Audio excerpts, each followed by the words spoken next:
¿Alguna vez te has preguntado quién fue el hombre que se atrevió a desafiar las creencias más arraigadas de su tiempo, hasta el punto de ser expulsado de su propia comunidad? Hoy vamos a adentrarnos en la fascinante vida y obra de Baruch Spinoza, un filósofo cuya audacia intelectual cambió para siempre la historia del pensamiento. Su historia no es solo la de un pensador, sino la de una lucha constante por la libertad, la razón y la verdad, en un mundo dominado por el dogma y la superstición. Acompáñame en este viaje para descubrir por qué Spinoza, un pulidor de lentes del siglo XVII, es considerado uno de los pilares de la filosofía moderna y por qué sus ideas resuenan con tanta fuerza en nuestro mundo actual. Prepárate para conocer al hombre que nos enseñó a buscar a Dios en la naturaleza y la libertad en el conocimiento. La historia de Spinoza comienza en el seno de la comunidad judía sefardí de Ámsterdam, un refugio para aquellos que huyeron de la Inquisición en la península ibérica. Sus antepasados eran parte de esta diáspora, buscando un lugar donde practicar su fe en paz. Creció en un ambiente intelectualmente vibrante, pero también estrictamente regulado por las tradiciones religiosas. Desde joven, Spinoza mostró una mente excepcionalmente aguda y curiosa, pero sus preguntas y conclusiones empezaron a chocar frontalmente con la ortodoxia de su comunidad. Su pensamiento se nutría de diversas fuentes. Por un lado, la rica tradición filosófica judía y la metafísica escolástica, pero por otro, y de manera decisiva, la nueva filosofía racionalista de René Descartes. Esta mezcla explosiva lo llevó a desarrollar ideas que eran consideradas peligrosas y heréticas. A los 23 años, su ruptura fue inevitable. La sinagoga de Ámsterdam pronunció sobre él el cherem, una excomunión brutal y definitiva, desterrándolo de su familia, amigos y de todo el mundo que había conocido. Este evento traumático, lejos de silenciarlo, lo empujó a una vida de aislamiento dedicado por completo a la filosofía, una vez liberado o quizás condenado a la soledad. Spinoza se dedicó a construir uno de los sistemas filosóficos más rigurosos y originales de la historia. ¿Y cómo lo hizo? Utilizando una herramienta sorprendente, el método geométrico. Al igual que Euclides demostraba sus teoremas de geometría, Spinoza organizó su obra magna, la Ética, con definiciones, axiomas, proposiciones y demostraciones. Quería construir una filosofía tan sólida e irrefutable como las matemáticas.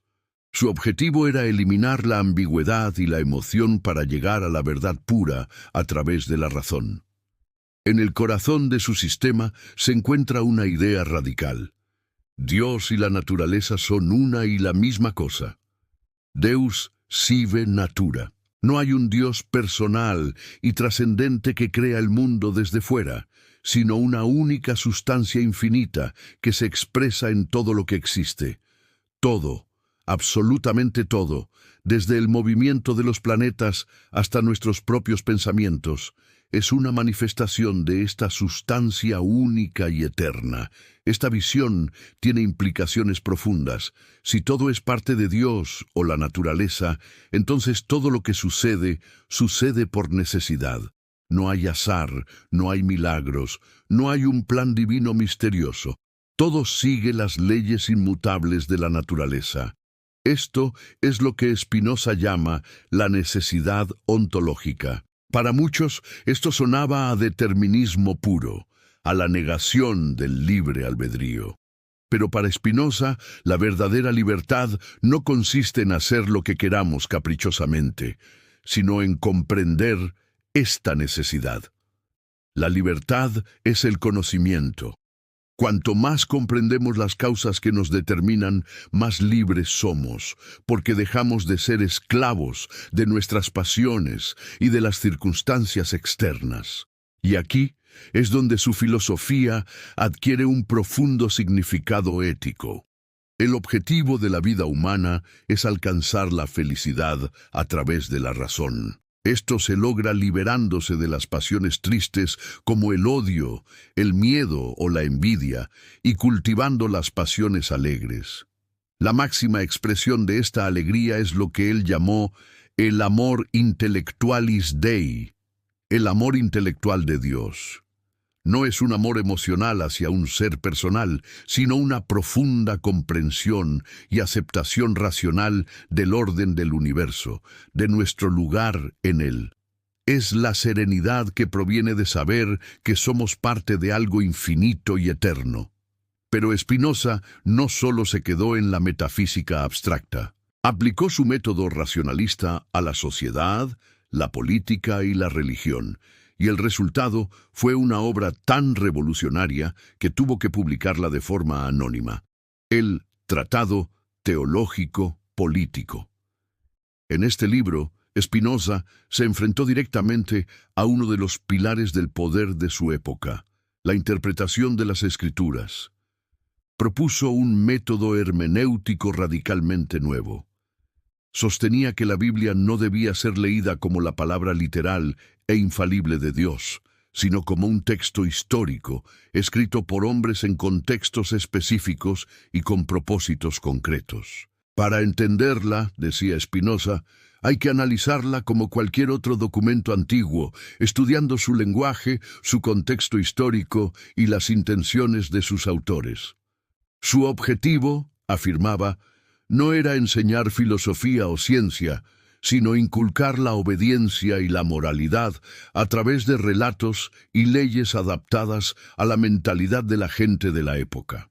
Con esta herramienta crítica en mano, Spinoza lanzó un ataque frontal contra dos enemigos de la razón: los milagros y la superstición. Para él, los milagros, entendidos como violaciones de las leyes de la naturaleza, eran simplemente imposibles. Si Dios es la naturaleza y sus leyes son eternas e inmutables, ¿cómo podría Dios contradecirse a sí mismo? Los relatos de milagros en la Biblia, argumentaba, son simplemente eventos naturales que la gente de la época no entendía, o bien son narraciones simbólicas.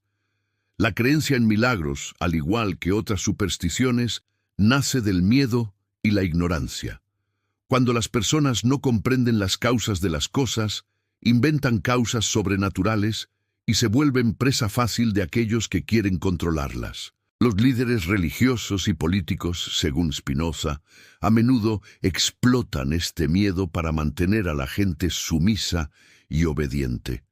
La superstición, por tanto, no solo es un error intelectual, sino un peligroso instrumento de opresión política y social. La única forma de combatirla es a través de la razón y la educación, y esto nos lleva al corazón político del Tratado Teológico Político, su apasionada defensa de la libertad de expresión. Spinoza vivió en una época de intensos conflictos religiosos y políticos y vio cómo el intento de controlar el pensamiento de las personas solo generaba hipocresía, resentimiento y violencia. Su argumento es tan poderoso hoy como lo fue entonces. Sostenía que el Estado no tiene ningún derecho a legislar sobre las creencias internas de los individuos. El pensamiento es, por naturaleza, libre. Intentar controlarlo es tan inútil como intentar controlar el viento. Además, es contraproducente.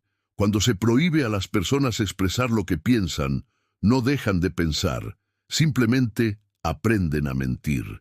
Esto corrompe la moral pública y debilita al Estado.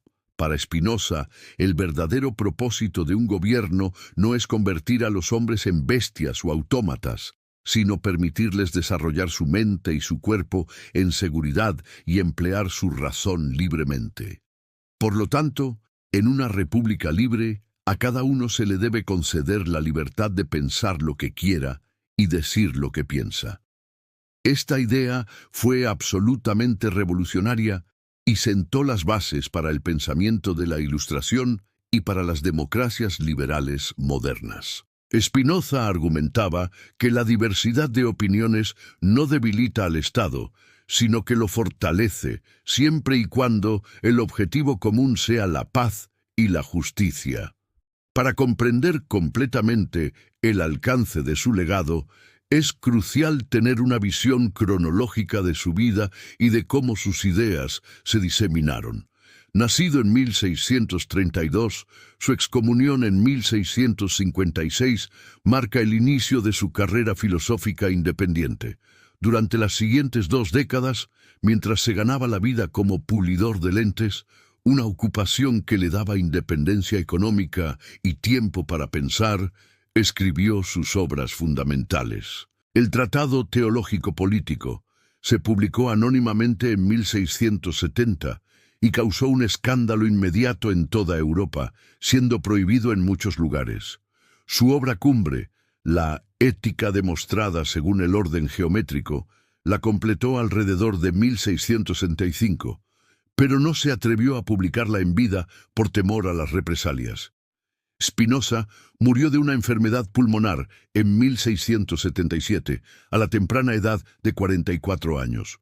Fue solo después de su muerte que sus amigos más cercanos publicaron sus obras inéditas, incluyendo La Ética, bajo el título Ópera Póstuma. A pesar de ser oficialmente condenado y vilipendiado como ateo durante más de un siglo, su pensamiento circuló de forma clandestina e influyó profundamente en filósofos posteriores. La influencia de Spinoza es inmensa y perdurable. En el siglo XVIII, pensadores de la Ilustración como Diderot y más tarde los idealistas alemanes como Hegel y Schelling redescubrieron y rehabilitaron su filosofía. Goethe declaró que tras leer a Spinoza encontró una paz y una claridad que nunca antes había experimentado. En el siglo XIX, Nietzsche, a pesar de sus diferencias, reconoció a Spinoza como un precursor. Incluso Albert Einstein afirmó sentirse profundamente conectado con el Dios de Spinoza. Ese Dios que se revela en la armonía ordenada del universo, no en un Dios que se preocupa por los destinos y acciones de los seres humanos. La extensa bibliografía sobre Spinoza, que crece cada año, demuestra que su pensamiento sigue siendo un campo fértil para la reflexión. Su crítica a la religión, su defensa de la democracia y la libertad de expresión, su ética basada en la razón y la alegría, y su visión de un universo unificado y regido por leyes naturales, siguen desafiándonos e inspirándonos. Así concluye nuestro recorrido por el universo de Baruch Spinoza, un pensador valiente que se atrevió a construir un nuevo camino hacia la verdad y la felicidad en medio de la intolerancia. Su vida y su obra nos recuerdan el poder de la razón para liberarnos del miedo y la superstición, y la importancia de defender la libertad de pensamiento contra todas las formas de opresión. Spinoza nos invita a mirar el mundo con otros ojos, a encontrar lo divino en lo natural y la libertad en la comprensión. Espero que este viaje te haya inspirado a explorar más a fondo sus ideas. Muchas gracias por acompañarme hasta el final. Si te ha gustado este video y quieres seguir descubriendo a los grandes pensadores de la historia, no olvides darle a me gusta, suscribirte al canal y activar la campanita para no perderte ningún contenido. Déjame en los comentarios qué te pareció la filosofía de Spinoza. Nos vemos en el próximo video.